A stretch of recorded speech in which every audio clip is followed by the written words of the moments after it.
Olá, meu nome é Ana Barrosa, sou conservadora restauradora de documentos gráficos. O Arquivo Municipal de Sesimbra detém na sua coleção o Fundo da Indústria Conserveira, o qual é constituído por documentos relativos à atividade de algumas das empresas conserveiras da Vila de Sesimbra. Destaca-se aqui a documentação do subfundo da empresa Pascoal Nero e Companhia, que foi doado pelo Sr. José Nero, e o subfundo Pereira Neto e Companhia, doado pelo Dr. José Pereira, que contém maioritariamente livros de inventário e balanços das firmas, livros de diário, escrituras e, essencialmente, fotografias da primeira metade do século XX. Este tipo de doação espelha a participação ativa que os cidadãos devem ter na preservação do seu património documental. Sesimbra é uma terra de mar e de pescadores.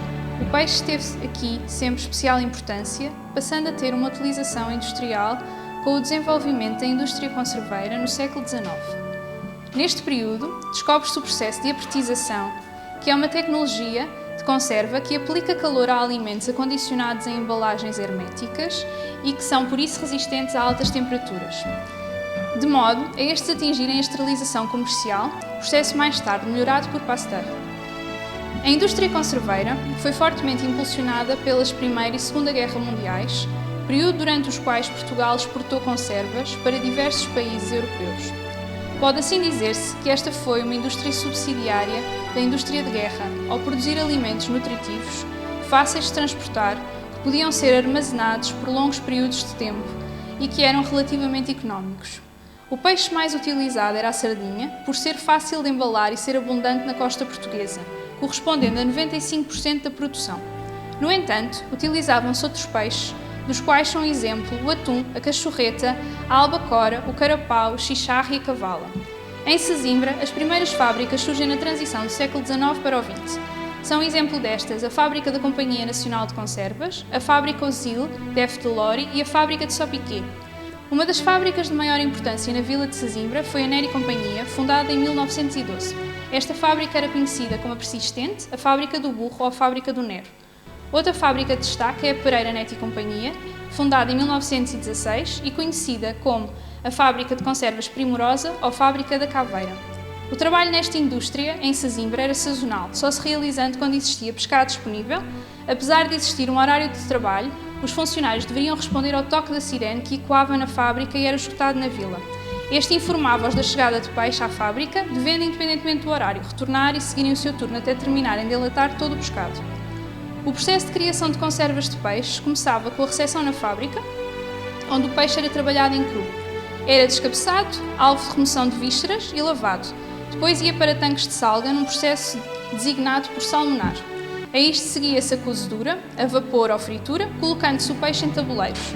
Uma vez cozinhado, esperava-se que esfriasse para serem removidas as escamas e as barbatanas, sendo depois colocadas nas latas em azeite, num processo designado por azeitar. As latas eram então cravadas e inspecionadas, procurando-se possíveis roturas ou defeitos indicativos de que estavam estragadas. Após o que eram esterilizadas, sendo colocadas dentro de autoclaves a elevadas temperaturas. O processo era concluído com a limpeza, batida e embrulho em papel das latas, que eram colocados dentro dos caixotes de madeira para serem comercializadas. As conservas empregavam maioritariamente mulheres, que eram responsáveis pelos trabalhos não especializados e normalmente temporários. Estas ingressavam a trabalhar nas fábricas entre os 10 aos 12 anos de idade e os trabalhos especializados consistiam normalmente no controle de tempero do sal, no manuseamento das máquinas de cozedura ou de fritura, na cravação e esterilização das latas nos controles de rotulagem, e estes eram normalmente realizados por homens, que ingressavam nas fábricas entre os 8 e os 14 anos, fazendo aí a sua aprendizagem da profissão. Destes destaca-se a profissão de soldadores, que foram gradualmente sendo substituídos pelos avanços dos equipamentos de indústria.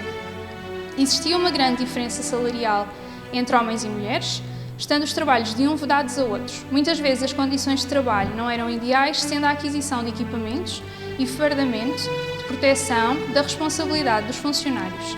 É disto exemplo os equipamentos de solda, no caso dos soldadores, de aventais de proteção, tesouras, canivetes, no caso das funcionárias, assim como de lenço para a cabeça e de tamancas. O fim do conflito armado e a diminuição da quantidade de peixes terão sido as causas do fim da indústria conserveira em Sesimbra. O peixe começa a rarear na vila a partir de 1940, devido às técnicas de pesca utilizadas, o que leva a que as fábricas sejam gradualmente fechadas ou deslocadas para outros locais, como Setúbal, ou para o norte do país, como Matosinhos. Neste caso específico, dá-se a deslocação da fábrica Nero, que ainda aí opera. A última fábrica a fechar em Sesimbra terá sido a Primorosa, em 1961. Para mais informações sobre os fundos e coleções à guarda do Arquivo Municipal, consultem a nossa página na Câmara Municipal no separador Viver Arquivo ou contactem-nos. Muito obrigada!